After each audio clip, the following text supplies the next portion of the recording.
तो लोगों ने पत्थर फेंकने शुरू कर दिए थे कि बाहर निकलो बाहर निकलो, कि हमें उत्तराखंड तो मिला लेकिन हुआ क्या। उन लोगों ने शहादत दी है इस प्रदेश को बनाने के लिए, और आज हम सब उस चीज़ को भूल चुके हम लोग। मैं सच्चाई से कह सकता हूँ आज पहाड़ों का कोई विकास नहीं है।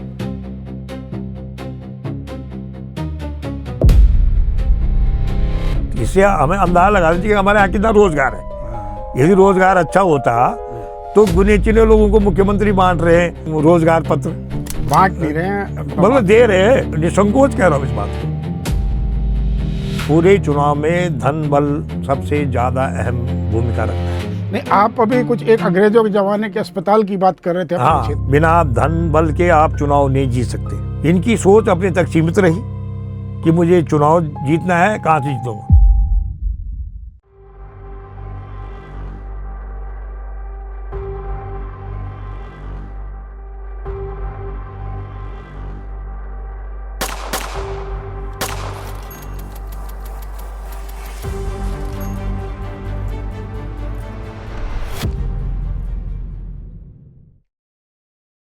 नमस्कार। उत्तराखंड राज्य आंदोलन के लिए समर्पित पहाड़नामा के इस एक और नए एपिसोड में आपका स्वागत है। आज हमारे साथ हैं बीपी ममगाई जी। आप उत्तराखंड बैंक पेंशनर एसोसिएशन के जनरल सेक्रेटरी हैं और आपका स्वागत है ममगाई जी। तो मैं चाहूँगा कि आप हमारे दर्शकों को उत्तराखंड राज्य आंदोलन में एक कर्मचारी नेता के रूप में अपनी भागीदारी के बारे में बताते हुए अपने परिचय से इस कार्यक्रम का प्रारंभ करेंगे। धन्यवाद पवन जी, आपको नमस्कार, और आपके जो दर्शक हैं उनको भी मैं नमस्कार करता हूँ। सबसे पहले मैं इस देवभूमि उत्तराखंड को नमन करते हुए मैं 1977 में स्टेट बैंक में भर्ती हुआ था, और 94-95 में जब ये आंदोलन चल रहा था तब मैं अपने state bank of India staff association का यहाँ पे उप महासचिव रहा। उस समय उत्तराखंड बना ही नहीं था। जी। तो उस समय देहरादून मॉड्यूल था, तो मैं उसका उप महासचिव रहा यहाँ पे। और हम लोगों ने बड़ी उस समय बहुत सक्रिय भूमिका निभाई, क्योंकि आंदोलन तो आपको मालूम है कि इतना उग्र रूप धारण कर चुका था कि हर उत्तराखंड के नौजवान, महिलाएं, युवा, कर्मचारी, अधिकारी, सबके अंदर एक ही जज्बा था कि हमारा उत्तराखंड का बनेगा और उत्तराखंड बनेगा और हम लोगों का विकास होगा। तो हर आदमी का ये था कि ये कहावत थी, कोदा झंगोरा खाएंगे उत्तराखंड बनाएंगे। तो चाहे वो छोटा गांव का क्षेत्र रहा हो, छोटे कस्बे रहे हों, चाहे वो हमारे नैनीताल, अल्मोड़ा, उधम सिंह नगर, खटीमा, मसूरी, देहरादून, कोटद्वार, सतपुली, सब जगह इतना बड़ा आंदोलन चला कि हर आदमी के अंदर एक ही भावना थी कि हमें उत्तराखंड चाहिए, हमें उत्तराखंड चाहिए। लोगों का समर्पण रहा। हमारी मातृशक्ति को भी नमन करूंगा कि उन्होंने इतना इस आंदोलन में बढ़ चढ़ कर भाग लिया। आज उन्हीं की बदौलत, कर्मचारी अधिकारी संगठनों की बदौलत, तमाम ट्रेड यूनियन के लोगों की बदौलत, हमारे जवान वृद्ध सब की बदौलत आज ये उत्तराखंड बना। और आज हमें बड़ी खुशी है कि हमारा उत्तराखंड बना, लेकिन जो आज लोगों के अंदर एक भावनाएं जो आज पैदा हो रही हैं कि हमें उत्तराखंड तो मिला लेकिन हुआ क्या। आज जो स्थिति हमारे उत्तराखंड की है सभी लोग भली भांति जानते हैं। हमारा जो विकास है वो सिर्फ शहरों तक रह गया है। आज शहरों में भी क्या विकास हो रहा है, आप देख रहे हैं कि देहरादून शहर की मैं बात करूं, सब जगह सड़कें खोदी गई हैं, उनकी मेंटेनेंस नहीं है। नगर निगम इतना बड़ा है, अच्छा खासा इनके पास पैसा आ रहा है, लेकिन आज आप देखिए किसी भी मोहल्ले में आप चले जाएंगे, नालियाँ प्रॉपर नहीं बनी हुई हैं, सड़कों के गड्ढे पड़े हुए हैं, बरसात में सब जगह कीचड़ भर जाता है। तो ये हालत हमारे उत्तराखंड की हो रही है। और मैं आज आपको बताऊं, जो उत्तराखंड की दशा जो हम जिसके लिए था कि हमारे पहाड़ों का विकास होगा, आज पहाड़ों का कोई विकास नहीं है। मैं सच्चाई से कह सकता हूं कि आज हमारे जो शिक्षा है, स्वास्थ्य है, उसके प्रति मेरे ख्याल से जो हमारे जनप्रतिनिधि हैं उनका भी ध्यान इतना है नहीं, उनको भी इतनी सोच नहीं बन पा रही है कि जिस पहाड़ से हम पैदा हुए, जिस उत्तराखंड भूमि में हमने जन्म लिया, जिस गांव से हम लोगों को सब कुछ मिलता है। आज हम अभी देखो, आपने देखा 2 दिन पहले माननीय मुख्यमंत्री उत्तर प्रदेश योगी जी आए थे, उन्होंने भी खेतों को देखा, आपने पढ़ा होगा न्यूज़पेपर में, उन्हें कहा देखो खेत बंजर है, मेरे को दुख हो रहा है। कितना दुर्भाग्य हम लोगों का ठीक है, मैं कहता हूँ जो गरीब है, जिसके पास साधन नहीं है, संसाधन नहीं है, आप उसको 5 किलो अनाज दे रहे हो, बहुत अच्छी बात है, उस गरीब का भला हो रहा है। लेकिन जो आदमी हर प्रकार के संसाधन उसके पास है, हर प्रकार की सुविधाएं हैं, उसने भी अपने आप खेतों को बंजर कर दिया है। बिल्कुल। अब हुआ क्यों, इसका कारण क्या है कि भाई आपको मालूम है पहाड़ों में खेत अलग अलग नाम से, ये खेत ऊपर किसी का है, नीचे किसी का है, उसके नीचे किसी का है, चकबंदी तो है नहीं। चकबंदी की व्यवस्था। चकबंदी की वजह से क्या था कि आदमी का एक प्लॉट होता है, दूसरे का दूसरा प्लॉट होता है, तो वो सिस्टम हमारे यहाँ इम्प्लीमेंट नहीं हो पाया और हो भी नहीं सकता, क्योंकि पहाड़ों के मैं तो पूरा उत्तराखंड घूमा हूँ और मैं हर जगह का अवलोकन करता हूँ, वहाँ की जलवायु का, वहाँ की खेती का। तो मैं आपको बताऊँ कि कई जगह पे ऐसे कि खाली रेतीली खेती है, कहीं पर इतनी बढ़िया चिकनी मिट्टी है, वहाँ पर बहुत अच्छी पैदावार हो जाती है। तो चकबंदी होना भी संभव नहीं है पहाड़ों में, जो मैं सोचता हूँ, क्योंकि मैं मेरा जीवन भी 10th तक मैंने चागी सैन, हमारा अब तो इंटर कॉलेज है, वहाँ हाई स्कूल होता था उस ज़माने में, वैसे मैंने उत्तीर्ण किया है। तो हम गांव से जुड़े रहे लोग। बिल्कुल। फिर मैं पौड़ी रहा, बैंक में भी मैंने 12 साल पौड़ी नौकरी की। तो हमारा जो है आज भी पहाड़ से इतना लगाव है कि हम ये चाहते हैं कि हमारे जो जनप्रतिनिधि हैं उनकी सोच ऐसी बने कि हम पहाड़ों के लिए विकास करेंगे तो पलायन नहीं होगा। आज आप देखिए, अंग्रेज चाहे हम उनके गुलाम जरूर रहे, लेकिन उन्होंने पहाड़ों को डेवलप किया है। चाहे आप मसूरी चले जाओ, नैनीताल चले जाओ, लहसडन चले जाओ, पौड़ी चले जाओ, सब जगह उन्होंने, शिमला देखो, शिमला भी पहाड़ की राजधानी है हिमाचल की, उसको डेवलप किया। शिलोंग में, मैं शिलोंग भी गया, मेघालय की राजधानी है, वो भी जब पहाड़ के अंदर है। तो सब जगह इन्होंने पहाड़ों को डेवलप किया है अंग्रेजों ने। और आज हम जो डेवलप हुए हैं वो जगह, इवन मैं आज आपको पौड़ी की बात बताऊँ, पौड़ी का कमिश्नरी हेडक्वार्टर होता था, अभी भी पौड़ी कमिश्नरी हेडक्वार्टर है जी। तो उस समय जब हम पौड़ी में चहल पहल होती थी जी। सारो कारोबार वहाँ से होता। आज लोग पौड़ी छोड़ के आगे, हमारे नरेंद्र सिंह भाई नेगी जी ने एक गीत लिखा कि सब धानी देहरादून, जबकि आपके पौड़ी जबकि ने उनका इस घर भी राज्य को पौड़ी में है। 4 मुख्यमंत्री दिए। हाँ, 4 मुख्यमंत्री दिए। जी। और नेगी जी, जो आज नेगी जी भी प्लान कर चुके हैं पौड़ी से, बिल्कुल। क्योंकि वो हम सब साथ जुड़े रहे, बड़ी दोस्ती हमारी उनसे, बड़े भाई हमारे अच्छा है। तो उन्होंने जब शुरुआत की अपनी गानों की, तो वहीं बैंक के आगे बैठते थे वो, एक वहाँ पे उषा बोगना सिलाई मशीन के ऊपर एक कमरा होता था, वहाँ से शुरुआत की नेगी जी ने। अच्छा। तो हम लोगों की वो बैंक में आते जाते रहते थे, हम लोगों की बड़ी अच्छी मित्रता थी। तो जब नेगी जी के हम गाने सुनते हैं कि सब ध्यानी देहरादून, तो आज दुख होता है। क्यों होता है? उन्होंने भी पौड़ी, देहरादून, यस, होनी खानी देहरादून, बिल्कुल, सब होनी खानी सब देहरादून। जी। अरे कहे भाई तो बस देहरादून को रोल छू है। जी। मतलब हम अपनी संस्कृति को, अपने पहाड़ों की जो हमारी अस्तित्व हमारा, उसको हम लोग भूल रहे हैं। बिल्कुल। अब भूल क्यों रहे हैं? राजनीतिकरण हो गया हमारे गाँव का भी। बिल्कुल। क्योंकि आप देखो, पहले जब प्रधान का चुनाव होता, हम छोटे छोटे थे, कह रहे यार वो अच्छे घर का है, वो पढ़ा लिखा है, उसको प्रधान बना दो।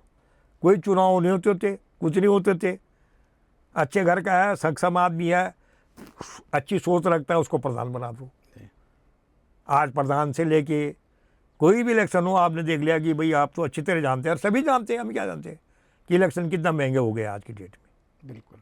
अच्छा, मैं ममगाई जी आपसे जानना चाहूँगा कि उत्तराखंड राज्य आंदोलन के दौरान, मतलब जब उत्तराखंड राज्य का आंदोलन चरम में था 1994 में, जब सरकारी कर्मचारी, बैंक कर्मचारी और तमाम जनता इस आंदोलन में कूदी थी, उस दौर में आपने बताया कि आप सह महासचिव थे बैंक एसोसिएशन, उप महासचिव थे। राष्ट्रीय स्तर पर जो बैंकों की एसोसिएशन है उससे जुड़े हुए, इस मॉड्यूल, देहरादून मॉड्यूल के, देहरादून मॉड्यूल के। तो आपने इस पद पर रहते हुए उत्तराखंड में, क्योंकि आप बैंक की सर्विस में थे, तो आपने उत्तराखंड को नज़दीक से किन किन जिलों को देखा है? मैं थोड़ा सा आपसे उत्तराखंड के परिप्रेक्ष्य में आपकी नज़र से जानना चाह रहा हूँ। ऐसा है पंजी जी, जब ये आंदोलन शुरू हुआ जी, तो लोग सड़कों पे आना शुरू हो गए। बिल्कुल।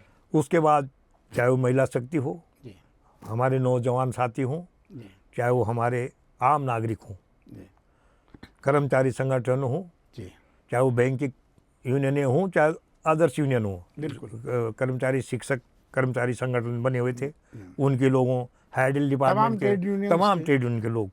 तो हम लोगों की एक मीटिंग हुई कि भाई आंदोलन उग्र रूप में चल रहा है, और ये सबने देखा बिल्कुल इतना अन्याय हम लोगों के साथ हुआ। खटीमा में, मसूरी में, मुजफ्फरनगर में क्या नहीं झेला उत्तराखंड के लोगों ने। बिल्कुल उन लोगों ने शहादत दी है इस प्रदेश को बनाने के लिए। बिल्कुल और आज हम सब उस चीज़ को भूल चुके हम लोग। हम अपने तक सीमित हो गए, अपने तक मस्त हैं हम कि मुझे क्या मिलेगा, मैं क्या बनूं, यहाँ तक हम सीमित हो गए। तो मैं उसी परिप्रेक्ष्य में आपसे बात करना चाहूँ। तो जब क्या हुआ कि ऑफिस बंद होने शुरू हो गए, सब ने कहा जी सब सड़क पे आओ, ऑफिस बंद करो। तो सारे ऑफिस आते थे। अब बैंकों में तो लोग कहते थे भाई बैंक तो आर्थिक संस्था है, गवर्नमेंट हो चाहे देश की जो है, ये रीढ़ की हड्डी, आर्थिक रीढ़ की हड्डी है बैंक। बैंक बंद हो जाएंगे तो लोगों का पैसा निकालना ये वो मुश्किल हो जाएगा। लेकिन शुरू क्या हुआ कि जब हम बैंक में बैठे हुए थे तो लोगों ने पत्थर फेंकने शुरू कर दिए थे कि बाहर निकलो, बाहर निकलो। अब उसके बाद क्या हुआ कि हमने लोगों को समझाया कि ठीक है हम बैंक बंद करा देंगे, ये पत्थरबाजी मत करो। तब तक हम लोग काम ही कर रहे थे बैंक के अंदर। लेकिन शाम को जब ये सुरेंद्र अग्रवाल जी जिनकी मैं बात कर रहा था, और वो स्वर्गीय रणजीत सिंह वर्मा जी जो भूतपूर्व एमएलए रहे, वो इसके तत्थान्वेषक रहे, बहुत सक्रिय थे। उनकी अगुवाई में हम लोगों के शाम को मीटिंग्स होती थी।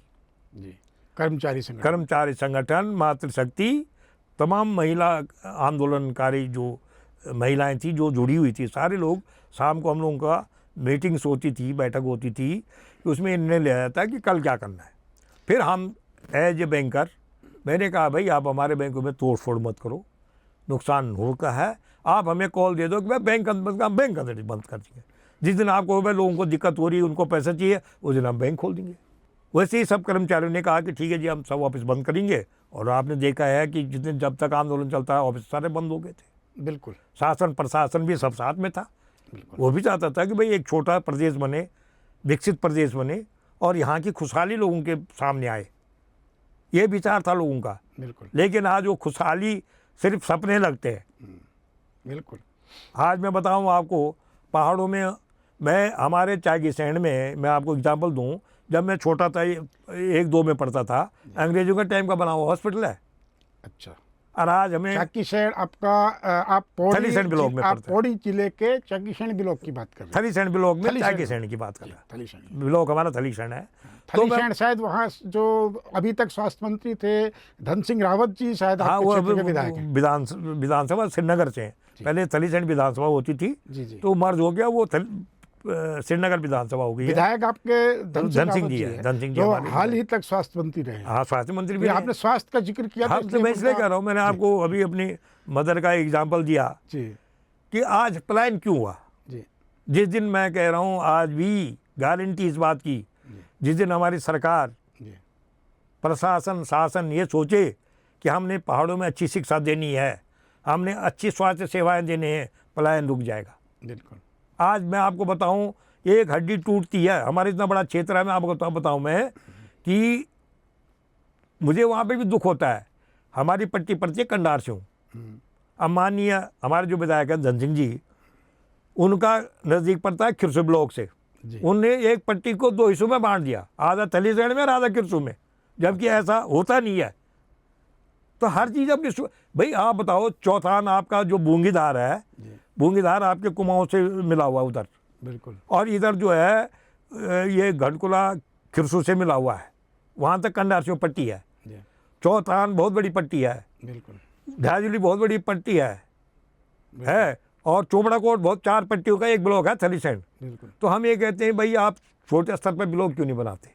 नहीं, आप अभी कुछ एक अंग्रेजों के ज़माने के अस्पताल की बात कर रहे थे। हाँ, मैं ये कह रहा था, उस पर आते हैं कि हमारा चागीसैंड अंग्रेजी का टाइम का बना हुआ हॉस्पिटल है। जब हम कक्षा 1-2 में पढ़ते थे तब से वो हॉस्पिटल चल रहा है। लेकिन आज भी मैं बता रहा हूँ, ना वहाँ पे एक्सरे की सुविधा है। आपका हाथ टूट जाएगा, आपको रेफर करेंगे पौड़ी। तो आप लगा लो कि ये स्वास्थ्य सेवा, तो आदमी गाँव में ही जब उसको आप ये सुविधाएं नहीं मिलेगी, आदमी को पलायन नहीं करेगा वो क्या। मतलब सोचने वाली बात है।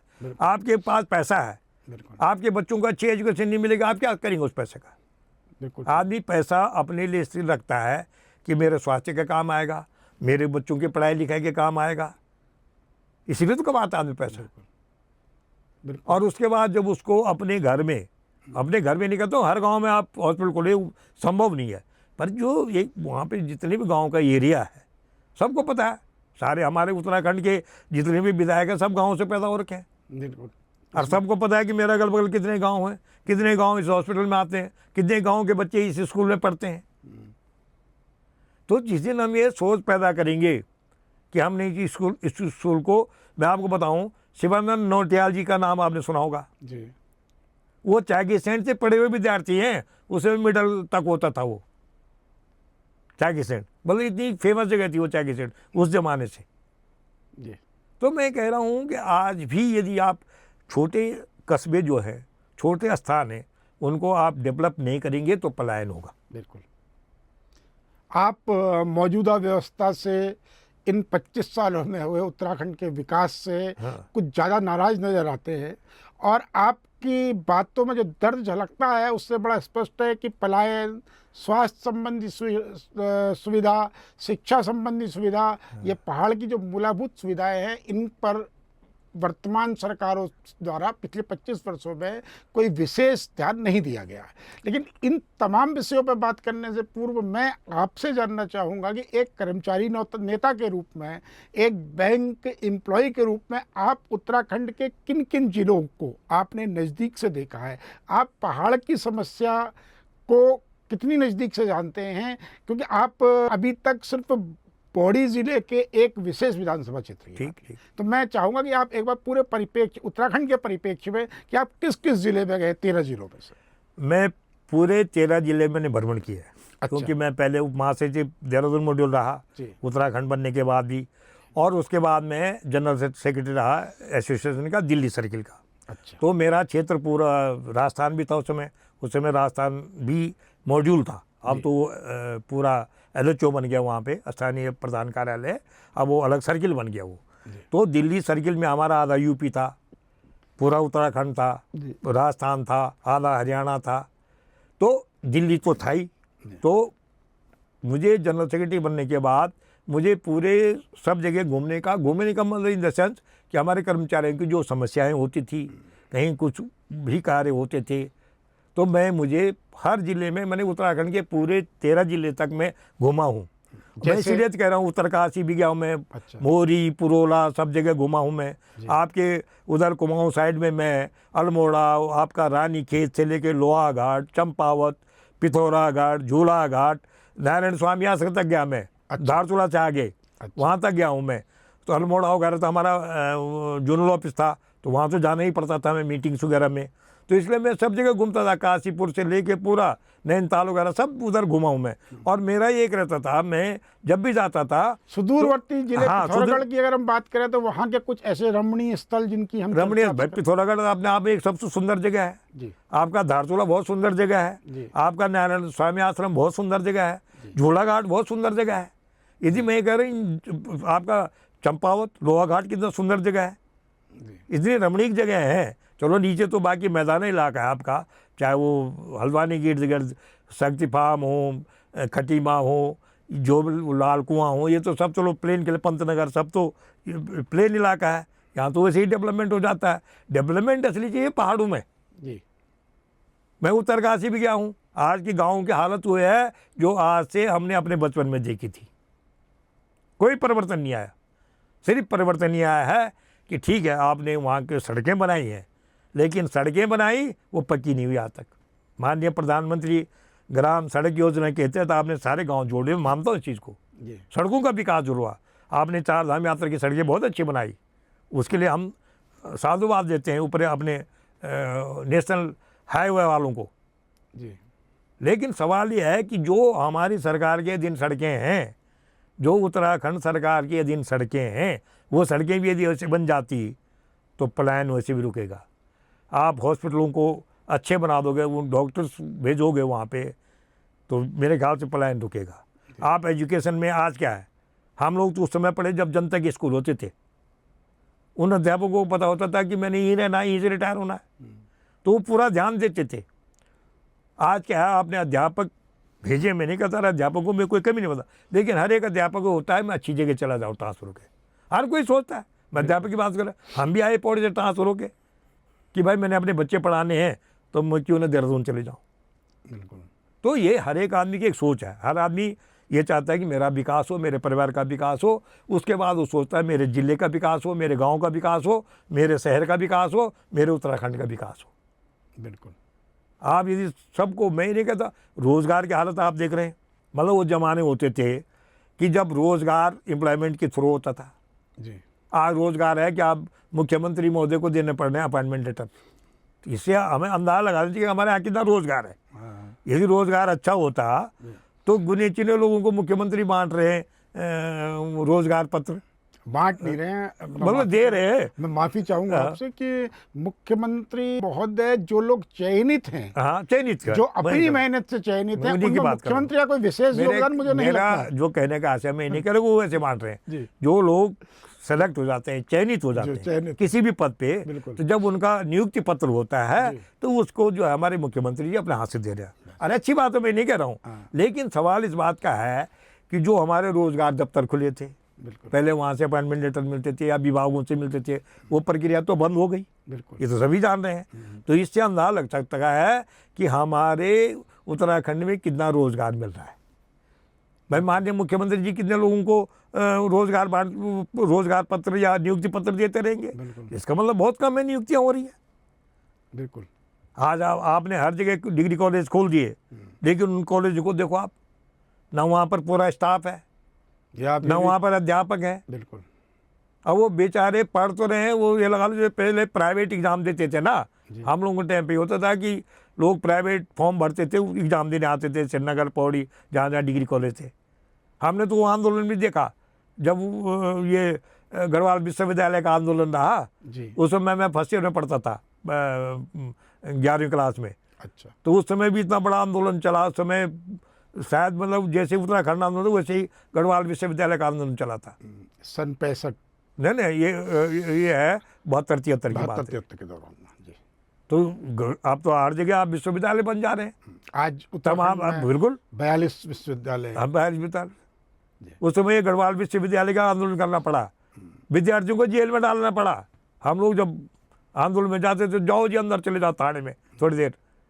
तो ये आंदोलन क्या है कि लोगों लेकिन देखिए, एक तरफ आप कहते हैं कि विश्वविद्यालय के लिए उस दौर में आंदोलन हुआ, हाँ, और एक तरफ आप कहते हैं 42 विश्वविद्यालय बने, और दूसरी तरफ हम कहते हैं कि इन 24-25 सालों में उत्तराखंड में शिक्षा का विकास नहीं हुआ। हाँ। तो ये दो चीजें आपको एक दूसरे की विरोधी नहीं लगती? नहीं, विकास, मैं कह रहा हूँ एजुकेशनल विकास हुआ, मैं नहीं मान रहा हूँ चीज़ को कि नहीं हुआ। मैं ये कह रहा हूँ विकास हुआ सिर्फ शहरों में। भाई आप देखो, आज मेरे ख्याल से देहरादून शहर की बात करेंगे तो कि यहाँ कम से कम 10-12 ऐसी यूनिवर्सिटीज़ खुली हैं जो प्राइवेट हैं। जी। ठीक है। तो मैं नहीं कह रहा हूँ, मैं कह रहा हूँ सब जगह विकास हुआ है एजुकेशन के मामले में, लेकिन मैं कह रहा हूँ जो पहाड़ों में आपने कॉलेज खोले, वहाँ पे आपने प्रॉपर अध्यापक नहीं है, आपके प्रोफेसर नहीं है, लेक्चरर नहीं है, आपने, मैं कह रहा हूँ आप हॉस्पिटल खोलते हो, कम से कम वहाँ पर मूलभूत सुविधाएँ तो दें। कम से कम एक वहाँ पे फिजिशियन होना चाहिए, ये कम से कम आपका ऑर्थोपेडिक सब। पहाड़ों की आप देखते हैं लोग गिरते रहते हैं पहाड़ों में, सारे लोगों को या तो मेडिकल कॉलेज श्रीनगर रेफ़र करो या पौड़ी रेफ़र करो। अब इतना बड़ा उत्तराखंड, पौड़ी डिस्ट्रिक्ट बहुत बड़ा डिस्ट्रिक्ट होता था कि ज़माने में जी। अब तो उसका आधा भाग रुद्रप्रयाग में चला गया। बिल्कुल। तो कालागढ़ से लेके और आपका यहाँ तक ये स्वर्ग आश्रम तक है, स्वर्गाश्रम तक। जी। अभी भी है जी। कुछ भाग गया उसका। स्वर्गाश्रम का एरिया तो अभी भी पौड़ी में है, वही करो मैं, पौड़ी स्वर्गाम से लेके और कालागढ़ तक जो है वो पौड़ी डिस्ट्रिक्ट, कितना बड़ा डिस्ट्रिक्ट है पौड़ी, कोटद्वार तक। बिल्कुल। वो तो कुछ भाग जो श्रीनगर के आगे वाला भाग है वो कुछ गया है रुद्रप्रयाग डिस्ट्रिक्ट बनने में। तो मैं इसलिए कह रहा हूँ कि भाई हम तो पूरे पहाड़ों में हर जगह घूमा, क्यों जहाँ जहाँ मेरे स्टेट बैंक की ब्रांचेज हैं तो मैं हर ब्रांच में गया हूँ कि वहाँ पे ब्रांच में हमारे स्टाफ कैसे हैं, क्या हैं, उनको कोई दिक्कत है, तो ये मेरा दायित्व होता था। तो आज मैं वही चाहता हूँ कि हमारे जनप्रतिनिधि अपने लोगों की खोज खबर करें, उनकी आपने क्या महसूस किया इन 25 वर्षों में, क्या बदलाव महसूस किया 94 से पहले का उत्तराखंड और वर्तमान में 2026 का उत्तराखंड, जब हम राज्य स्थापना का रजत जयंती वर्ष मना रहे हैं? बिल्कुल। तो आपने क्या फ़र्क महसूस किया? मैं तो यही कहूँगा आपसे जी कि आज विकास हुआ है, मैं ये नहीं कह रहा हूँ, जी लेकिन विकास के साथ साथ जो हमारी मांग थी, जो आंदोलन लोगों ने किया है, उस आंदोलन के अनुरूप हमारा उत्तराखंड नहीं बना। 25वां आप सिल्वर जुबली जो मना रहे हैं आप, जी हैं, लेकिन मैं ये कह रहा हूँ, आपको मैं बता दूँ कि हमारे पास संसाधनों की कमी नहीं है। जी जल, जंगल, ज़मीन, पहाड़ों में हमारे पास, सबके पास है। जी आप ये देखो, हमारा काश्तकार से लेके गरीब आदमी, उसका भी पक्का घर है गाँव में। बिल्कुल मैं तो पूरे ऑल इंडिया में भी घुमा हूँ, मैं हमसे ज़्यादा गरीब है बिहार में। बिल्कुल मैं बिहार में काफ़ी घुमा, बिहार भी में।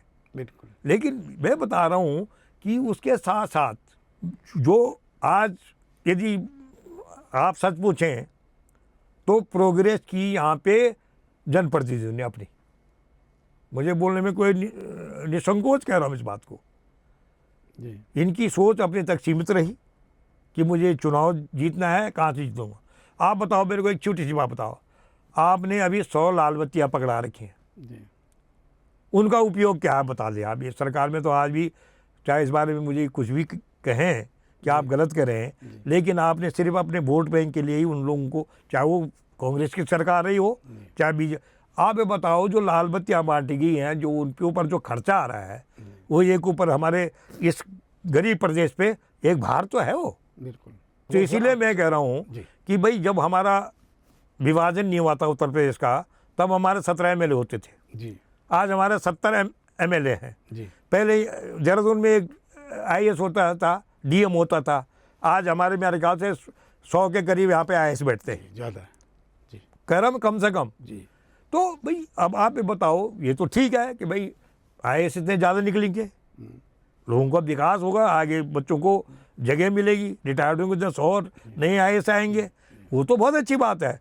लेकिन सवाल यह है कि इस गरीब प्रदेश में हमारे ऊपर तो आप जहाँ खड़े तो आपके पास ज़्यादा होंगे हमारे पत्रकारों के पास कि हमारा उत्तराखंड कितने कर्जे में डूबा हुआ है इस समय। बिल्कुल तो मैंने उस चीज़ को यदि हम सोचें उसके विषय में, तो हम अपने खर्चों को कम कर सकते हैं। ममगाई जी, आपसे मैं थोड़ा सा यहाँ पे जानना चाहूँगा। बोलिए, देखिए, बोलिए। उत्तराखंड राज्य आंदोलन से अगर हम बात करते हैं, हाँ जी, हाँ जी।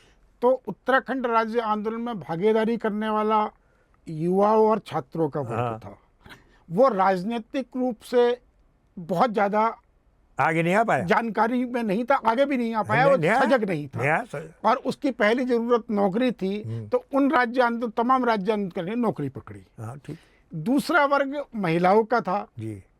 महिलाओं ने उत्तराखंड राज्य आंदोलन के उपरांत दोबारा अपना चूल्हा चौका संभाल लिया, हाँ, बिल्कुल सही। और वो अपनी घर गृहस्थी में लग गई। बिल्कुल। लेकिन इसी राज्य आंदोलन में एक बहुत बड़ा तबका राज्य कर्मचारियों का था, ट्रेड यूनियन के कर्मचारियों का था, और कर्मचारी संगठनों का था। तो आप तमाम लोग जो सरकार का अंग रहे, राज्य बनने से पूर्व भी, आंदोलन के दौरान भी, और राज्य बनने के बाद भी, ठीक, आप प्रदेश की समस्याओं को, प्रदेश की स्थिति को, प्रदेश की माली हालत को एक कर्मचारी संगठन के रूप में बहुत बेहतर तरीके से जानते थे। आप बुद्धिजीवी वर्ग थे। तो क्या वजह रही कि आप लोगों की राजनीतिक सक्रियता आंदोलन में होने के बावजूद भी आप लोग ऐसा कोई रोड मैप सरकार को नहीं दे पाए वर्ष 2000 के बाद, कि जिससे उत्तराखंड राज्य के विकास की एक, जिसे कहना ये ब्लूप्रिंट तैयार किया जाए? रूपरेखा। जैसे ही राज्य बना जी तो शुरू में मेरे ख्याल से बीजेपी की सरकार उस समय यहाँ पे बनी थी 2000 में, ठीक है। उसके बाद जो चुनाव, उसके बाद कांग्रेस यहाँ पे आ गई। बिल्कुल। अब हम आपको बताएं कि आज भी जो हमारे जनप्रतिनिधि हैं, या जो आप कह रहे हैं कि कर्मचारी और दूसरे लोग आगे नहीं आ पाए, ट्रेड यूनियन के लोग इसलिए नहीं आ पाए कि देखो आज पूरे चुनाव में धन बल सबसे ज़्यादा अहम भूमिका रखता है। जी ये तो आप भी जानते हैं। बिल्कुल। बिना धन बल के आप चुनाव नहीं जीत सकते, जी चाहे आप कितने भी इंटेलेक्चुअल हैं, आप बुद्धिजीवी हैं, आप पढ़े लिखे हैं, आप समाज के लिए कुछ करना भी चाहेंगे, लेकिन जब तक आपके पास पैसा नहीं, आप चुनाव नहीं जीत सकते। बिल्कुल। क्योंकि हमने चुनाव इतना महंगा कर दिया है। तो उस चक्कर में क्या है, देखो कर्मचारी के पास क्या होता है, उसने नौकरी की, अपने बच्चों को पढ़ाया लिखाया, एक झोपड़ा बनाया होगा, इतनी तक सीमित रहा हो, जो 2 पैसा रिटायरमेंट के बाद मिला होगा वो उसकी पूंजी है। बिल्कुल। मैं ये मान के चलता हूँ आज की डेट में भी। जी और आज हमारे जनप्रतिनिधि जो हैं उनको कई लोगों को बुरा लगेगा, आज जिनकी नौकरी नीति चाकरी, जब वो अपना नामांकन करते हैं उसके बाद करोड़ों अरबों की संपत्ति बताते हैं कि मेरे पास इतनी संपत्ति है, तो कभी न जनता ने उनसे पूछ पाएगी इतना पैसा कहाँ से आया। और मैं तो आज भी कहता हूँ कि यदि हमारी उत्तराखंड की जनता जागरूक है तो सबसे पहले बताए भाई कि आपके 5 साल पहले आपकी संपत्ति कितनी थी, और आज 5 साल बाद जब आप विधायक बने, मंत्री बने, आपकी संपत्ति कितनी है, इसका ब्यौरा हमें दो, उसके बाद हम आपको वोट देंगे। मैं जिस दिन ये जागरूकता आएगी तो मैं बता रहा हूँ, आप कह रहे ट्रेड यूनियन, जो इंटेलेक्चुअल आदमी है, जो आदमी क्षेत्र की विकास के बाद विषय में सोचता है, वो आगे आ जाएगा, क्योंकि उनका पैसा नहीं है। मंगा जी, मैं आपको बताना चाहूँगा कि अभी हाल ही में हमने एक पॉडकास्ट किया था जुयाल जी, जो उत्तराखंड क्रांति दल के कार्यकारी अध्यक्ष थे, उनके साथ। हाँ जी। तो वो उत्तराखंड राज्य आंदोलन के दौरान पीडब्ल्यूडी के कर्मचारी के रूप में इंजीनियर के पद पर थे जी। उन्होंने मुझे बहुत अच्छा एक वाकया बताया था, मैं उसको आपके साथ शेयर करना चाहूँगा। उन्होंने कहा था कि जब उत्तराखंड राज्य बना और वो राज्य संपत्ति के देखरेख के पीडब्ल्यूडी की ओर से करते थे राज्य संपत्तियों की, तो उन्होंने कहा कि 2 मामले पीडब्ल्यूडी का है, क्योंकि वो पीडब्ल्यूडी कर्मचारियों के इंजीनियर संवर्ग के वो भी नेता थे, उनके भी अपना संगठन था वहाँ। हाँ, इंजीनियर जो डिप्लोमा इंजीनियर संघ था, उनके वो नेता थे। बिल्कुल। तो उन्होंने मुझे 2 वाकये कल बताए, मैं उनका जिक्र आपसे करना चाहूँगा। एक उन्होंने बताया था कि नित्यानंद स्वामी ने मुख्यमंत्री बनते ही रोड में डिवाइडर बनाने के लिए अपने दामाद को ठेका दे दिया जी। दूसरा उन्होंने बताया कि तत्कालीन जो राज्य के प्रमुख चीफ सेक्रेटरी बने थे, उन्होंने अपने एक रिश्तेदार को सिर्फ काम देने के लिए इसी तरीके का टेंडर पीडब्ल्यूडी के माध्यम से जारी किया। तो उन्होंने कहा कि मैंने दोनों ही जगह कर्मचारी नेता के रूप में इंजीनियर इनका विरोध किया था, और मुख्यमंत्री ने भी मुझसे कहा कि भाई तुम क्या उत्तराखंड के ठेकेदार हो। इसी तर्ज पर नपचियाल साहब, जो उस समय पीडब्ल्यूडी के सेक्रेटरी थे, उन्होंने भी यही शब्द कहे। ये उनका वर्जन है, जुयाल साहब का वर्जन है। ठीक, तो मैं ये जानना चाह रहा हूँ कि अगर इस तरीके से ही ठीक इसी तर्ज पे हमारे तमाम कर्मचारी नेता वर्ष 2000 के बाद उत्तराखंड के ठेकेदार बने होते और उन्होंने राज्य की संपत्तियों की, राज्य की आर्थिक व्यवस्था की और राज्य के राजनीतिक हितों की चिंता की होती, तो क्या आज हमें यह शिकायत करने का अवसर प्राप्त होता? देखिए, ये एक बहुत बड़ा सवाल है, ये हम इसे अपनी जिम्मेदारी से नहीं मुकर सकते हैं। उसकी जगह हमारे कर्मचारी संगठन उत्तराखंड राज्य बनते ही वर्ष 2000 के बाद हमें प्रमोशन, हमें 3 प्रमोशन, हमें जो राज्य कर्मचारी लखनऊ सचिवालय से उस वक्त सेक्शन ऑफिसर भी नहीं थे, समीक्षा अधिकारी के रूप में आए थे, उन्होंने 5-5 प्रमोशन लेकर सचिवालय में ही वो अपर सचिव तक के पदों से रिटायर हुए। बिल्कुल सही बात है। ठीक जी, यही हाल और तमाम उस दौर के कर्मचारियों का रहा। तो क्या वजह है, क्या आपको ऐसा नहीं लगता है कि जो राज्य आंदोलन में कर्मचारी संगठन कूदे थे वो भी राज्य बनने के बाद इस हद तक स्वार्थी हो गए, और जब हम खुद स्वार्थी हो गए तो हम क्या किसी नेता को ये आप ठीक है, जब हम जिस दिन हम अपना स्वार्थ छोड़ देंगे उस दिन हम खुलेआम बोल भी सकते हैं। लेकिन मैं आपको कहूँ, इसमें 2 बातें हैं, क्योंकि जो बैंकिंग सिस्टम है वो गवर्नमेंट ऑफ इंडिया के अंडर में आता है, मिनिस्ट्री ऑफ फाइनेंस। मैं इसलिए कह रहा हूँ, अब जैसे आपने कहा कि पीडब्ल्यूडी, उन्हें तो पता चल गया ये टेंडर किसको दिया गया, बिल्कुल, या जंगलात में उनको पता चला ये टेंडर किसको मिल गया, बिल्कुल, या दूसरी डिपार्टमेंट इरिगेशन में उनको पता चला टेंडर किसको मिला, तो वहां से सूचनाएं जन तक पहुंची हैं। अब बैंकिंग डिपार्टमेंट ऐसा है कि उसका किसी लेकिन जो कर्मचारियों की आंदोलन के दौरान समन्वय समिति बनी थी, वो काफी लंबे समय तक वजूद में रही, और कम से कम मई दिवस के दिन तो ट्रेड यूनियंस और कर्मचारी संगठनों का एक सामूहिक जलसा बहुत लंबे समय तक करने की परंपरा इस प्रदेश में चली। आपकी बात से बिल्कुल यहाँ पर सहमत हूँ। जो जब से उत्तराखंड बना तब तक जो हमारी एक कोऑर्डिनेशन कमेटी बनी थी तमाम ट्रेड यूनियन की, कर्मचारी संगठनों की, वो उसके बाद निष्क्रिय हो गई। जैसे आपने कहा कि भाई हर एक को अपने प्रमोशन चाहिए, अब हमारा डिपार्टमेंट एक अलग डिपार्टमेंट है, बिल्कुल। क्योंकि हमारा सिस्टम तो किसी के हिसाब से प्रमोशन होते नहीं। मैं ये प्रश्न पूछ भी इसीलिए रहा हूँ, लेकिन वो आपने जो कहा ये बिल्कुल नहीं, मैं ये प्रश्न पूछ भी इसीलिए रहा हूँ आपसे, हाँ क्योंकि जी। आप प्रमोशन के मांगने की स्थिति में नहीं थे, हाँ। तो आप एक निष्पक्ष होकर इस बात का तो जवाब मैं दे इसीलिए कह रहा हूँ आपसे कि यहाँ पे तमाम कर्मचारियों को भी अपना हित रहा, जी। उस कर्मचारियों को भी अपना हित रहा कि मुझको क्या मिलेगा। इसलिए मैं इसीलिए कह रहा हूँ, उत्तराखंड बनने के बाद कर्मचारी संगठन जितने भी रहे, चाहे वो ट्रेड यूनियन संगठन रहे, धीरे धीरे निष्क्रिय होते गए।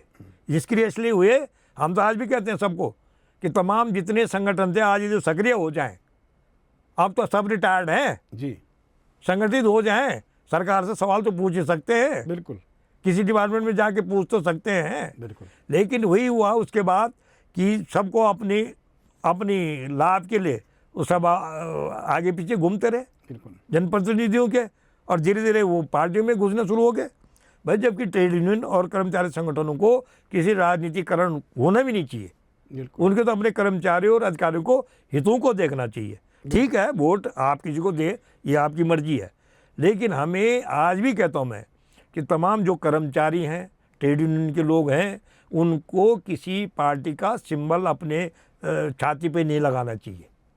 ये मेरा अपना मानना है। जी। हम लोग तभी लड़ सकते हैं किसी भी पार्टी से जब हम लोग किसी पार्टी का झंडा लेकर न चलें। बिल्कुल। और मैं तो लोगों से आह्वान नहीं करता हूँ। मैं आज मैं बताऊँ आपको कि तमाम हमारे चाहे पार्टी के नेता हों, वो सब एक हो जाते हैं, और लड़ कौन रहा है? गांव में लड़ रहा है वो, ये कह रहा मैं कांग्रेस, ये कह रहा मैं बीजेपी, ये कह रहा मैं यूकेडी। अरे तुम लड़ काहे करो? तुम्हें कौन पूछ रहा है? टिकट तुम्हें पूछ के कोई किसी को दे नहीं रहा। कभी जनता को पूछ के टिकट मिला था किसी का? विधायक को बिल्कुल है, प्रमुख को भी टिकट किसने दिया? पार्टियों ने दिया। सिर्फ प्रधान जो चुना हो जाता है बेचारा गांव के हिसाब से चुना जाता है। एक जो सबसे छोटी इकाई है हमारी पार्लियामेंट की, सबसे छोटी इकाई है वो, बिल्कुल है वो है निस्वार्थता। निस्वार्थ इन द सेंस कि वो किसी पार्टी का नहीं होता उस समय। बिल्कुल। उसके बाद जब आप ब्लॉक प्रमुख की बात करते हैं, पार्टियां सक्रिय हो जाती हैं। आप जिला पंचायत सदस्य के बाद जितनी जिला पंचायत अध्यक्ष आपने चुनना है, पार्टियां सक्रिय हो जाती हैं। नगर निगम में आपने मेयर को चुनना है, पार्टियां सक्रिय हो जाती हैं। बिल्कुल। अब उस सक्रियता के कारण क्या है, तमाम जो ट्रेड यूनियन है, तमाम कर्मचारी संगठन है, ये लोग निष्क्रिय हो गए। अब मैं आपको बताऊं मैं कि हमारे टाइम पर जब हम कॉलेज में पढ़ते थे, डिग्री कॉलेज में भी, तो हमारे टाइम पर NSUI होता था, नहीं है वो अखिल भारतीय विद्यार्थी परिषद, कुछ नहीं होता था। बिल्कुल। सिर्फ होता था कि भाई हमारे विद्यार्थियों का नेता ही है। हम उस समय जानते भी नहीं थे कि अखिल भारतीय विद्यार्थी परिषद क्या है, NSUI क्या है, बिल्कुल कहीं जिक्र ही नहीं होता था। महाविद्यालय परिसर में इन तमाम संगठनों का वर्चस्व लिंगदो कमेटी के आने के बाद हुआ। तो अब आप देख रहे हैं वहीं से राजनीति शुरू हो जाती है। जिस दिन हम कॉलेजों में इस राजनीति को ख़त्म कर दें, हमें सिर्फ चाहिए भाई कि विद्यार्थियों का ये नेता बनेगा, विद्यार्थियों का भविष्य के बारे में सोचेगा, यदि कॉलेज में प्रोफेसर नहीं उनके बारे में चिंता जताएगा, वहाँ पर जो सुविधाएं मतलब जो पढ़ने के लिए जो सामग्री सुविधाएं कॉलेज में मिलनी चाहिए उसके लिए लड़ेगा, तो उसमें किसी पार्टी का तो कोई मतलब ही नहीं पड़ता भाई। क्योंकि आपने कुछ सरकारी महाविद्यालय हैं, कुछ प्राइवेट महाविद्यालय हैं।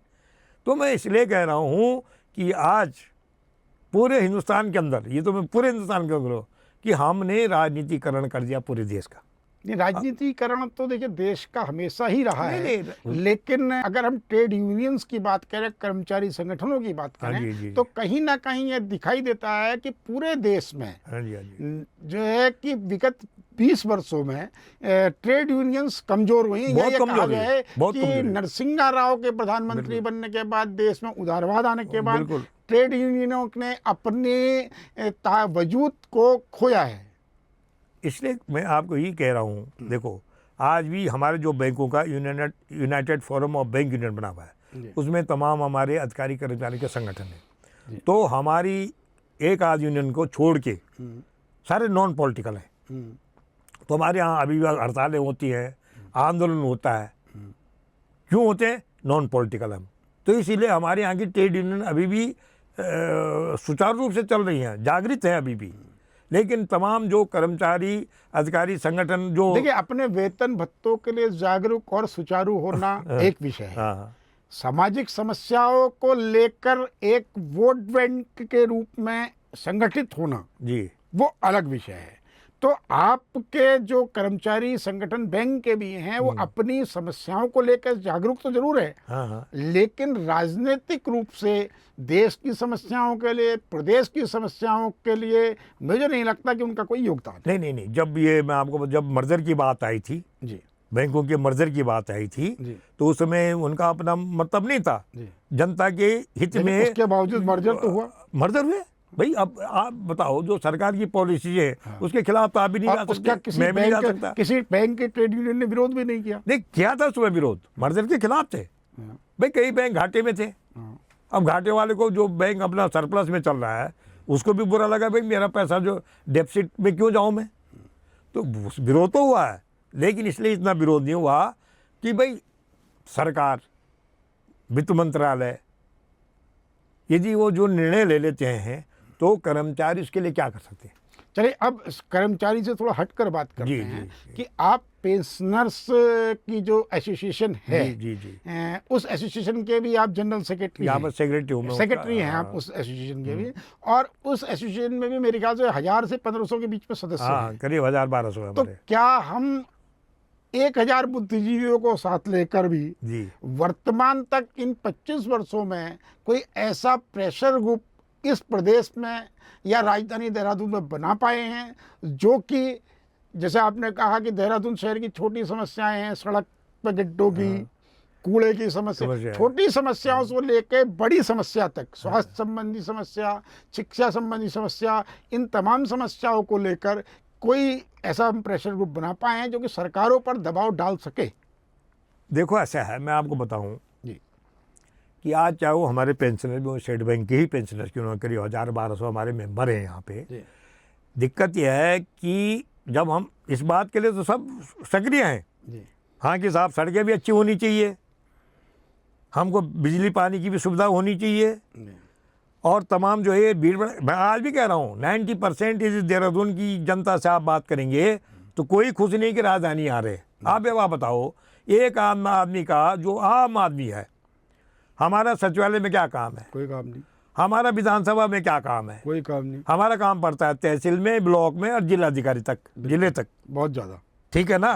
तो पहले भी तो लोग थे, हम कब आज तक हमने लखनऊ विधानसभा बाहर से जरूर देखी होगी, अंदर के भी नहीं गए। बिल्कुल यहाँ की विधानसभा भी मैंने एक बार देखी, वो में दिवाकर भट्ट थे, उनने किसी उससे बुलाया तब मैंने वो विधानसभा देखी। सचिवालय में हमारी ब्रांच है, इसलिए मैं 1-2 बार इसलिए गया, वहाँ पर फंक्शन हुए होंगे तो मेरे को बुलाया तब गया हूँ मैं, नहीं तो सचिवालय में भी हमारा क्या काम पड़ता है बताओ। बिल्कुल आम आदमी का कोई काम नहीं है। बिल्कुल। तो मैं इसलिए कह रहा हूँ कि चाहते सब हैं, जी लेकिन जब कहते हैं कि भाई सरकार के खिलाफ आंदोलन करना है तो सब हम पार्टियों में बढ़ जाते हैं। दुर्भाग्य है हमारा, जो आम जनमानस भी है वो पार्टी में बढ़ जाता है। अब जब पार्टी में बढ़ जाते हैं तो आप उनको एकजुट कैसे करेंगे, आप बताइए। ये गलत तो नहीं कह रहा मैं, बिल्कुल नहीं, मैं आपको बताऊं आज क्या है समस्या। आपने कूड़े के लिए बहुत व्यवस्था की, आपने उसमें नगर निगम ने लगा भी रखा है भाई कि गीला कूड़ा अलग करो, सूखा कूड़ा अलग करो, बहुत अच्छी बात है, गाड़ियाँ चल रही हैं, काफ़ी कुछ कूड़ा तो उठान हो रहा है, मैं नहीं कह रहा हूँ। लोगों ने कुत्ते पाल रखे हैं बिल्कुल ठीक है, सुबह आप जाओ घर के, आपके घरों के आगे गंदगी मिली है। मैंने एक लेटर भी दिया था इनको, नगर निगम को, कि भाई हम सुबह उठते हैं तो हमारे घर के आगे सारी गंदगी रहती है। अब बेचारा वो जो सफाई कर्मचारी है वो भी कितनी बार सफाई करेगा, तो उसके लिए भी इनको जागरूक करना चाहिए। बस जब आपने उस पर वो अपना लगा रखा, आपने स्पीकर लगा रखा है उसमें, इसमें गाड़ी में कि कूड़ा ये करो। मैंने एक पत्र भी दिया था नगर निगम में स्वास्थ्य अधिकारी को, मैंने कहा भाई तमाम जो ये लोगों के आवारा कुत्ते हैं या लोगों के पालतू कुत्ते भी हैं, उनके लिए भी एक अपना जो आपका स्पीकर जो अनाउंस करता है गाड़ी में, कूड़े गाड़ी में, उसमें लगा दो भाई कि कम से कम सड़कों में गंदगी न कराएं जिनके कुत्ते हैं, जो पकड़ा गया उस पर जुर्माना हो जाएगा। तो लोगों के अंदर एक जागरूकता आएगी, अवेयरनेस आएगी लोगों के अंदर, वो नहीं है। आप देखिए, मैं बताऊँ आपको, मैं एक बात और भी कहना चाह रहा हूँ आपको, ये बहुत अच्छा आपने यहाँ पर टवा है, इस शहर की जो समस्या है उसके बारे में कहूँ मैं। आप देखो जो वहाँ पे लोगों ने कॉलोनियाँ बना रखी हैं, उसके अंदर आप, ठीक है आपका मेन गेट है, उसके अंदर आप गाड़ियाँ खड़ी कर दो तो वो आपका प्राइवेट है सबका, क्योंकि वहाँ पे आम आदमी का आना जाना होता नहीं है, जो मिलने आएगा वही जाएगा। अब जो सड़कें हैं, आपने आप बड़े पत्रकार हैं, आप इस उसमें जुड़े हुए हैं आप, और समाज सेवा में भी जुड़े हैं आप। मैं आपसे कहना चाहता हूँ कि जो सड़कें एक, जैसे हमारे डालनवाला में चले जाओ, माना इंदर रोड से प्रीतम रोड पे आना है, प्रीतम रोड से मोनी रोड पे आना है, मोनी रोड से बलबीर रोड पे जाना है, तो जो सड़कें बनी हैं वहाँ सुबह शाम तो लोगों ने पार्किंग बना रखी है, आप गाड़ी नहीं ले जा सकते वहाँ पे। तो मैं कह रहा हूँ कि कम से कम हमारे यहाँ, अभी मैं पेपर में पढ़ रहा था कि साहब ये जो गांधी पार्क है उसके नीचे पार्किंग की बात चल रही है।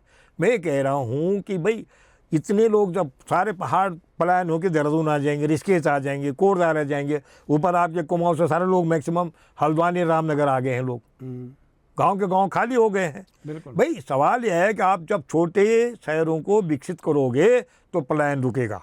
मैं एक सीधी और मोटी बात बोल रहा हूँ, मैं छोटे जगहों को विकसित करो आप लोग।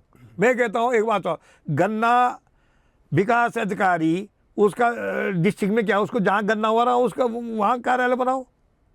आलू विकास अधिकारी का देहरादून में क्या काम या पौड़ी में क्या काम, उसका ऑफिस वहाँ बनाओ जहाँ वो आलू उत्पादन हो रहा है। इस प्रकार यदि हम डिसेंट्रलाइज करें इन चीज़ों को तो निश्चित तौर पर है कि छोटी छोटी जगह आपके आगे बढ़ेंगी, उनका विकास होगा। तो मैं जो आपसे कह रहा था कि अभी नगर निगम इतना बड़ा है, बहुत करोड़ों में पैसा भी आ रहा है इनके पास, जो हाउस टैक्स आ रहा है, उसके बावजूद भी आज भी लोग सड़कों को इतना गंदा बना रखा है। हम लोग उसमें ना सक्रिय हैं। हम तो अपने मोहल्ले में फिर भी सफाई वगैरह करवा देते हैं, लेकिन जैसे आपने कहा कि मैं तमाम आपसे नहीं जो आपने कहा कि तमाम मैं आपसे उसी बात को कहता हूं कि ऐसा पेंशनर्स के रूप में, हाँ, पेंशनर्स के संगठन, मैं आप ही के संगठन नहीं कह रहा हूँ, तमाम पेंशनर्स के संगठन जो हैं, जो आप बुद्धिजीवी वर्ग से जुड़े हुए हैं और आप सरकारों में आप रह चुके हैं, जी जी जी, आप अगर सामूहिक रूप से अपनी एक वोट की ताकत को प्रदर्शित करते हुए और प्रदेश के विकास के लिए, अपने क्षेत्र के विकास के लिए, अपने क्षेत्र की सुरक्षा व्यवस्था के लिए एक अपनी मांगों के लिए काम करना बिल्कुल जरूर जायज़ है, लेकिन उसके साथ ही साथ एक प्रेशर ग्रुप के रूप में भी काम करें तो शायद कई व्यवस्थाएं सुधर सकती हैं। जैसे कि आपने अभी कहा राजधानी के बारे में, और आपकी भावनाओं से इस देहरादून के तमाम जनता सहमत होगी कि राजधानी देहरादून होने से चंद लोगों के अलावा किसी को कोई फायदा नहीं है, जबकि यही राजधानी अगर गैरसैंण चली जाती है तो इससे पहाड़ के विकास को बहुत ज्यादा फायदा मिल सकता है। सही बात है। लेकिन इस बात को उठाने के लिए जब तक जनता सामने नहीं आएगी, और जनता का देखिए आज की तारीख में अगर आप युवाओं की स्थिति रहे, जो नौजवान हैं, छात्र हैं, आंदोलन महाविद्यालयों से निकलता था। सही बात। महाविद्यालय के छात्र संघों को आपने पार्टी पॉलिटिक्स का अड्डा बना दिया। ठीक, बिल्कुल। उसके अलावा जो निजी विश्वविद्यालय हैं उनको हम जैसे जो गार्जियंस हैं, जिसमें मैं और आप भी शामिल हैं, हमने अपने बच्चों को किताबों तक सीमित कुली बना दिया। हम उनके बोझ उठाने के अलावा उनसे कोई दूसरा काम नहीं करा रहे। सही करा। तो आप उस वर्ग से आंदोलन की उम्मीद नहीं कर सकते। महिला वर्ग हर आंदोलन में हर तरीके से आंदोलनकारियों के साथ अपने आप जुड़ जाता है अगर आपकी समस्याएं जायज हो। ठीक, तो उसके बाद जो समाज का सबसे सक्रिय वर्ग बचता है, जो कि अभी कुछ समय तक है। देखिए 2005 के बाद जो रिटायर नौकरी लगे हुए लोग जो अब रिटायर अब होंगे वो पेंशनर भी नहीं है। हाँ, वो पेंशनर भी नहीं है। तो जो अब 2005 में जो नौकरी लगे हुए लोग जो अब रिटायर 2004 के बाद, हाँ 2004 के जब अब जो रिटायर होना शुरू हो जाएंगे वो पेंशनर भी नहीं है। तो जो आप जैसे वर्ग के लोग हैं जो कि अभी रिटायर हैं और आपने संगठन बना रखे जो विभिन्न विभागों के हैं, सिर्फ बैंक की नहीं कह रहा हूँ, अगर आप लोग एक सामाजिक दायित्व को समझते हुए अपने अपने संगठनों में इस प्रकार की समस्याएं उठाने के लिए आगे आएंगे, प्रेशर ग्रुप के रूप में काम करेंगे, तो निश्चय ही जनता एक बार फिर आपके पीछे खड़ी होगी। सही कह रहे हैं। और मैं पहाड़नामा के माध्यम से आपको इस बात के लिए आश्वस्त करना चाहता हूं कि अगर कोई भी कर्मचारी संगठन जनता की इस तरह की आवाज़ उठाने के लिए आगे आएगा तो हम न सिर्फ पहाड़नामा की ओर से बल्कि तमाम पत्रकारों की ओर से आपकी हर आवाज़ को सरकार तक पहुँचाने के लिए, जनता के कोने कोने तक पहुंचाने के लिए प्रतिबद्ध है। तो इसलिए देखिए सरकार हमारे से बनी है। ये हाँ, ठीक है कि व्यवस्थाएं बिल्कुल। कुछ ऐसी हो गई हैं कि मुख्यमंत्री दिल्ली से चुना जाना है, विधायक का टिकट दिल्ली से होना है, बिल्कुल। लेकिन उसके बावजूद भी आपके पास जो वोट की ताकत है, आपके पास जो विरोध करने की ताकत है, तो वो ताकत अपने आप में इतनी शक्तिशाली है कि उस ताकत का इस्तेमाल अगर आप जायज़ तरीके से करें। लेकिन आज स्थिति ये है कि हम जो खुद को बुद्धिजीवी मानते हैं, वो अपनी बातें कहने के लिए कहीं भी खड़े होने के लिए तैयार नहीं हैं। बिल्कुल सही कह रहे हैं आप। जी हम यहाँ पर सिविल सोसाइटी भी बनी हुई बहुत सारी, जी जो आप प्रेशर ग्रुप की बात कर रहे हैं, जी लेकिन दिक्कत क्या है कि हर आदमी ने ये पॉकेट्स में बना रखी वो। बिल्कुल अब पॉकेट्स में बनी है तो सिर्फ अपने मोहल्ले तक सीमित है। बिल्कुल। मैं ये कह रहा हूँ कि जितने ये पॉकेट्स हैं ना, ये सब खुल के बाहर आ जाएं सड़क में, कि हम लोग जो पेंशनर्स हैं, हमारे बात तो जो 2004 के बाद भर्ती हुए हैं, वो रिटायर हुए, उनको पेंशन भी नहीं मिलनी, उनके संगठन भी नहीं बन पाएंगे, फिर बिल्कुल पता ही नहीं चलने का कौन था नहीं था कर्मचारी। तो मैं इसलिए कह रहा हूँ, देखो आज भी क्या है कि भाई 5 साल विधायक रहेगा आपको पेंशन बिल्कुल है, कर्मचारी 40 साल नौकरी हुआ उसको पेंशन नहीं। बिल्कुल। मैं आपको आश्वस्त भी करना चाहूँगा कि तमाम जितने ट्रेड यूनियन के लोग हमसे अभी भी रिटायरमेंट के बाद जो हमसे जुड़े हैं, मैं इस पॉडकास्ट को वहाँ तक भी भेजूंगा और लोगों को यही कहेंगे हम कि एक बार हम सब एक मंच पे आएँ, बिल्कुल, और उस मंच के माध्यम से हम लोगों को जागृत करें, लोगों के अंदर एक ऐसी भावना पैदा करें कि जैसे हम लोग उत्तराखंड के लिए लड़े थे, हम वैसे ही अपने इस उत्तराखंड के विकास के लिए सरकारों से लड़ें, जनप्रतिनिधियों से लड़ें कि भाई आप 5 साल में आप बताओ आपने हमारे क्षेत्र के लिए या इस उत्तराखंड के लिए क्या किया है। हमें ये पूछने के लिए मजबूर होना पड़ेगा, और होगा। ऐसा नहीं है, लोगों में अंदर ही अंदर ये ज्वाला तो जल रही है लोगों में, ऐसा नहीं है। वो ज्वाला जो है वो जिस दिन विकराल रूप धारण करेगी, उस दिन जो हमारे जनप्रतिनिधि उनको भी सोचने को विवश होना पड़ेगा। बिल्कुल। मैं तो आज भी आपके माध्यम से इन तमाम अपने शासन प्रशासन को निवेदन करना चाहूँगा कि भाई अपनी सोच इस उत्तराखंड को आगे बढ़ाने की रखें। बिल्कुल। उन पहाड़ों को आगे बढ़ाओ जिन पहाड़ों ने इस उत्तराखंड को सींचा है, नदियों से लेके हिमालय हमारा है, 4 धाम हमारे हैं। है आज करोड़ों लोग बद्रीनाथ, केदारनाथ, गंगोत्री यमुना से जा रहे हैं, तो कुछ ना कुछ इस देवभूमि में होगा ही, तो कुछ ना कुछ। बिल्कुल। तो उनका आशीर्वाद इनको भी मिला हुआ है। अरे कम से कम उस आशीर्वाद का कुछ फल जनता को भी दे दो।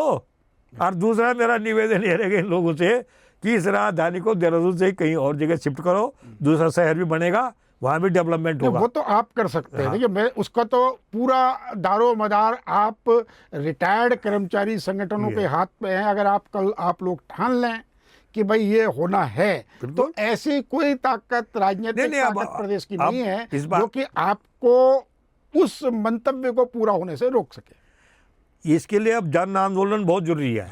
जब तक राजधानी यहाँ से कहीं शिफ्ट नहीं होती, ठीक है, आपको गैरसैंण सूट नहीं करता, IDPL इतनी बड़ी जगह खाली है, आप शायद कालागढ़ गए होंगे। बिल्कुल। कालागढ़ इतना, वहाँ पर इतने बड़े बड़े भवन बने हुए हैं। अब तो दूसरी ही बात करना ही बेवकूफ़ी है, क्योंकि आपके पास एक विधानसभा भवन, आपने वहाँ पर एक इंफ्रास्ट्रक्चर डेवलप कर दिया।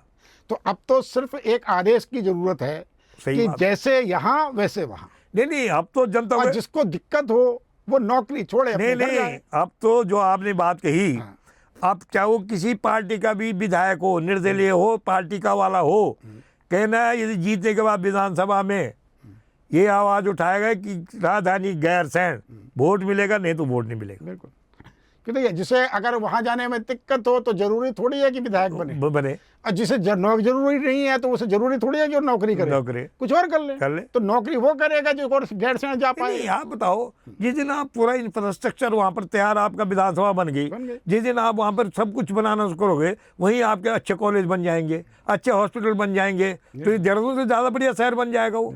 भाई शिमला में इतना डेवलपमेंट हुआ, मैंने आपको शिलोंग का उदाहरण दिया, मैंने आपको बताओ नैनीताल अंग्रेजों का टाइम का डेवलप है, जबकि नैनीताल में कितनी जगह है, आप देखते क्या है वहाँ पे जगह। लेकिन आज नैनीताल कितना बढ़िया, जिनके पास महल नहीं होते वो झोपड़ियों में भी रहते। तो जो विधानसभा अगर बिना इंफ्रास्ट्रक्चर के चल सकती है तो वो वहाँ भी गैरसैंण में चलेगी। सही बात है। जिस दिन जरूरत होगी तो डेवलप हो जाएगा। होगा क्यों नहीं होगा। इसलिए इन चीजों पर चर्चा करने की जगह मैं आपसे चाहूंगा कि आइए, आगे बढ़िए और एक ऐसा प्रेशर ग्रुप तैयार करने में मदद कीजिए जो कि सवाल पूछ सके। धन्यवाद आपका बहुत नहीं, बहुत बहुत धन्यवाद आपका भी। आप और हमारे मेरा बीच में आए। आपसे भी निवेदन, तमाम पत्रकार संगठन जी। जितने आप लोग पत्रकार सब हैं, जी। मेरा आप लोगों से भी निवेदन है कि इस चीज़ को भी आप लोग समाचार पत्रों के माध्यम से, बिल्कुल अपने यूट्यूब चैनलों के माध्यम से, सोशल मीडिया के माध्यम से आप जनता तक विचार आप भी पहुंचाने की कृपा करें, बिल्कुल। कि ताकि लोगों के अंदर एक जागरूकता पैदा हो। बिल्कुल। और बहुत बहुत धन्यवाद पंत जी आपका, कि धन्यवाद आपने भाई। समय दिया हमको, और हमारी सोच ही रहेगी कि हम उत्तराखंड के लिए कुछ करें। धन्यवाद आपका बहुत बहुत।